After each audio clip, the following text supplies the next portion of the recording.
አንድ ኮንቴንት ክሬተር ነው። ሀሳቡ ምንድነው? ብዙ ጊዜ አለቆች ያናዱናል በጣም በቃ ያቃጥላል፣ ግን መናገር አትችልም። ከተናገርክ ደሞዝ ሊቀነስ ይችላል ወይ ደግሞ ያው ይጻፍልሃል መልቀቂያ እና በጣም ውስጥ ትገባለህ። እና ሀሳቡ ምንድነው?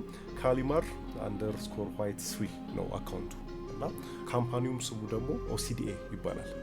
ሀሳቡ ኦኩፔሽናል ኬርስ ዳይቨርሲቲ አፌርስ የሚል ነው እና OCDA.official.com ላይ ትገባለህ። ከዛ ያለህን የሚሰማህን ሁሉ ቅሬታ ጽፋለህ ስለ አለቃ። እንደው ሰው ባይኖር ብናገረው ብለህ እንዲህ ልክ ልኩን በቃ ሬዲዮ ላይ የሚባሉትንም የማይባሉትንም ቃላት የለም በሙሉ ጽፋለህ ማለት ነው። ከዛ ይሄ ሰውዬ እሱን ያያል፣ ክፍያ ትፈጽማለህ፣ የመስሪያ ቤትን ቦታ ታስቀምጣለህ፣ መቼ እንደሚኖር እንደዚህ በደንብ ትነግረዋለህ፣ ይመጣል በአካል። ከዛን አለቃህ ማን እንደሆነ ነግረሃል፣ አንተ ፎቶ አስገብታል፣ ያው በደንብ እንዲታወቅ ማለት ነው። ገብቶ ልክ ልኩን ይነግረዋል። በቃ አንተ እዛ ላይ ጻፍካቸው አሉ። አንዳንዶቹም ደግሞ ጭማሪ አለ የስራ ብቃታቸውን ለማሳየት ገብቷል፣ ያው ኮሚትር ነን ለሚል ማለት ነው። በደንብ አድርገው ልክ ልኩን አለቃህ የተሰጠን የቤት ስራ 2 ሳምንት ሙሉ ማትሰራ ምናምን እያለ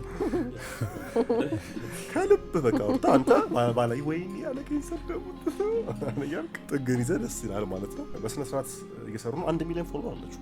ግን እንደ አለቃ ግን ቀላል ይመስለኛል ለማወቅ። አሁን ይሄ ነገር ቢመጣበት ዮናስ ማን እንደሚያደርግ በቀላሉ መገመት ይችላል። መባረሩ አይቀርለትም ለሰራተኛው ማለት ነው። ባኖር ይመስላል ለምን አሁን እነዚህ ነው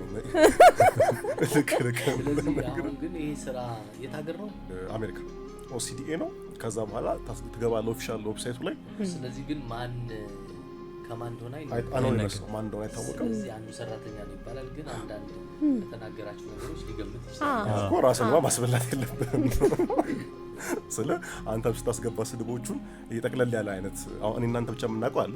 እንደ ግሩፕ ደግሞ የምታስቀየመን ነገር አለ። ስለዚህ መሳደብ የምፈልገው እንደ ግሩፕ የምታስቀየመን